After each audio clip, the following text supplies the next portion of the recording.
Agora, para nós, o cânon, a Bíblia está encerrada, acabou, não tem mais nada. Por isso que nós não aceitamos novas revelações. E se houver algo sobrenatural, incrível, inexplicável, tem que passar por um livro. Subjetivo, né? Um livro velho aí. Eu estou vendo uma coisa inexplicável, mas tem que estar de acordo com o livro. Senão, então vai ter sempre aquele grupinho que vai ficar defendendo um livro. Que não é um livro, é a palavra de Deus. Olha o que um dos apologetas mais populares hoje do catolicismo, ele não é o padre Fábio de Mello, gente. Não é o padre Fábio de Mello. Não é o padre Marcelo. É um estudioso. Olha o que ele diz.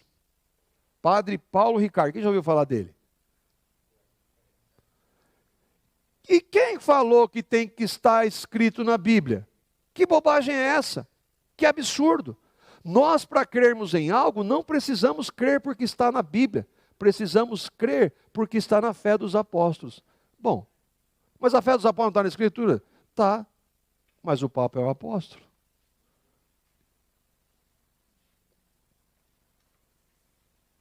E aí? Só a Escritura. A suficiência da Escritura, a autoridade da Escritura, nada além da Escritura. É um dos pilares. E que hoje, infelizmente, a igreja evangélica se perdeu. Está totalmente perdida. Porque perdeu essa base. Nós não temos que acreditar em ninguém, em nenhum pastor, seja ele quem for.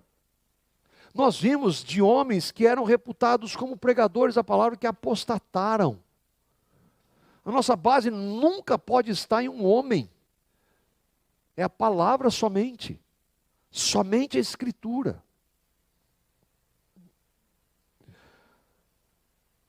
A doutrina da perspicuidade da Escritura, uma palavra bonita para dizer clareza da Escritura.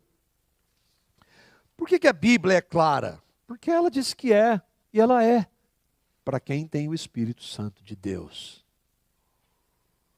Por exemplo, Deuteronômio capítulo 6, versos 1, 6 e 7. Deus está ordenando para Moisés ensinar crianças na palavra. Bom, se é para crianças, o que ele quer dizer com isso? Da clareza que a palavra de Deus tem, da coerência que ela tem.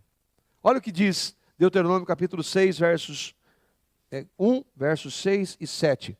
Estes, pois, são os mandamentos e os estatutos e os juízos que mandou o Senhor teu Deus se te ensinassem.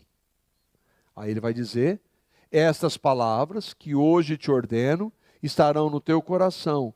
Tu as inculcarás a teus filhos e delas falarás assentado em tua casa, andando pelo caminho, ao deitar-te e ao levantar-te. A base é ensina a palavra. Proclame a palavra, porque ela é clara. Ela não precisa do clero para interpretá-la. Que é o que o catolicismo diz. Tá vendo? Por que os evangélicos aí, eles têm esse monte de interpretação? Porque é o livre interpretação. Lembra que o Paulinho trouxe? Não é a livre interpretação, é o livre exame. Porque eles não queriam que a gente...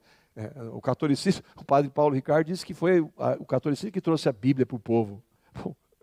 Foi exatamente o catolicismo que impediu durante séculos a Bíblia para o povo. Então está vendo, os evangélicos têm esse monte de doutrina aí, briga, por quê? Porque eles não têm que interprete para eles. Então entrega na mão deles para interpretar. A palavra é clara, para que nós entendamos. Agora, é claro, nós temos que meditar nela de dia e de noite, temos que estudar. Mas isso não quer dizer que ela é impossível para nós, que eu preciso de alguém para que interprete para mim a Escritura. Salmo 119, verso 130. A revelação das tuas palavras esclarece e dá entendimento aos simples. Simples aí é pessoas do ponto de vista ignorantes. Lembra que os fariseus falaram de Pedro? Pois, esses caras são uns ignorantes. Como é que eles conseguem falar do que eles estão falando aí? Não significa que tem que ter alta formação para conhecer, porque é palavra de Deus. A palavra de Deus foi dada para o povo de Deus. O povo de Deus tem pessoas que têm um grau de intelectualidade às vezes maior e outras mais simples. A gente vai ver que muitos desses que se vangloriam na sua intelectualidade não entendem nada. Eu posso que os simples que se aproximam da Bíblia como palavra de Deus, Deus trata e fala com eles, porque ela é clara. E aí o texto lá de Pedro, né, só para a gente mostrar que não significa que não haja passagens difíceis. Nós já lemos Pedro falando aqui, mas vamos só ver aqui o que ele diz. Ó, a ênfase, nós já vimos que a primeira ênfase quando nós lemos esse texto foi que o que Paulo escreveu é a Escritura também junto com o Antigo Testamento. E Pedro aqui, olha, o apóstolo Pedro, ele reconhece que há coisas difíceis de entender no que Paulo escreveu. O fato de ser difícil não significa que seja impossível, mas que demanda. Irmãos, quantas vezes a gente, isso no processo nosso como cristãos, quantas vezes você lê uma palavra, o Paul Washer tem uma frase maravilhosa, ele diz, quando você estiver lendo um texto da palavra e você não entender, não enrosca, ele continua entendendo. Continue lendo, pode ser que lá na frente Deus vai tratar com um texto que vai corroborar com aquele que você lê, você vai compreender, que é o princípio de a Bíblia interpreta a Bíblia. E aí, textos são difíceis, Pedro reconhece, sim.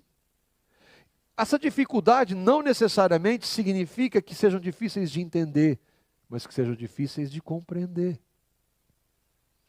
Com a nossa mente finita, soberania e responsabilidade.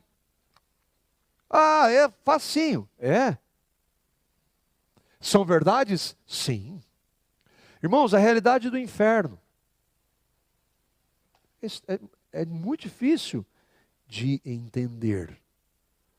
Mas a Bíblia é clara em tratar disso.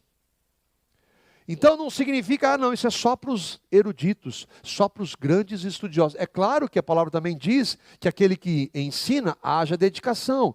A palavra também diz que Deus colocou uns para pastores, evangelistas, outros para mestres. Então Deus usa isso, mas de acordo com a palavra. E aqui, quero terminar com duas citações. Primeira de William Whittaker, que foi um pós-reformador. Contexto, lembra, de perseguição contra a sola escritura, movimento da contra-reforma. E ele diz assim: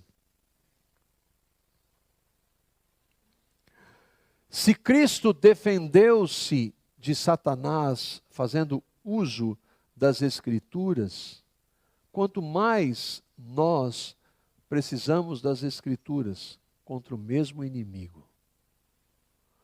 Eu falei, a contra-reforma foi depois, é o momento da reforma, que ele está vendo pouco depois. Nós precisamos da Escritura. Por isso que a teologia sistemática, normalmente, ela começa com a Escritura. Mas não deveria começar com Deus? Sim, mas qual Deus? O Deus da Escritura. Mas Jesus não é o centro? Sim. Qual Jesus? Mas nós não fomos chamados para um relacionamento com Deus? Sim. Qual? O que a Bíblia descreve. Nós não vemos mais Jesus. Nós não sentimos. Não tem mais, Jesus não vem mais falar para mim o que eu vou fazer ou não. Mas Ele fala pela palavra dEle. A única base, irmãos.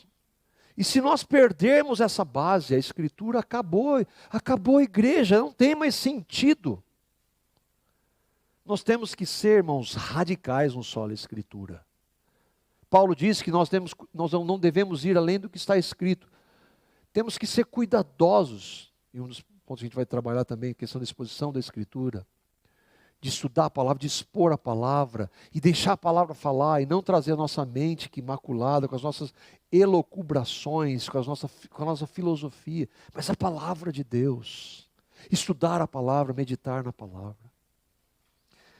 E a última citação é a palavra. E o salmo que exalta a palavra de Deus escrita. Salmo 119, os versos 97 a 105.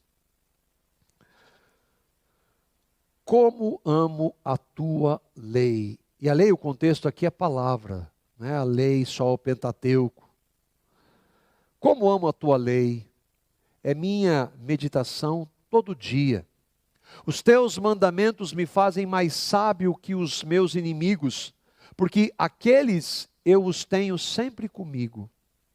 Compreendo mais do que todos os meus mestres, porque medito nos teus testemunhos. Sou mais prudente que os idosos, porque guardo os teus preceitos. De todo mau caminho desvio os pés para observar a tua palavra.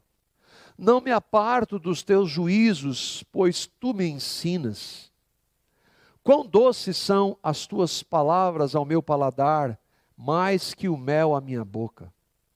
Por meio dos teus preceitos consigo entendimento, por isso detesto todo caminho de falsidade. Lâmpada para os meus pés é a tua palavra, luz para os meus caminhos. Habite ricamente em vós a palavra de Cristo. É a mesma coisa, irmãos. A palavra de Cristo é toda a Escritura. E como nós precisamos andar firmados na palavra. Que o Senhor nos conceda graça para caminharmos sobre ela, para a honra e glória.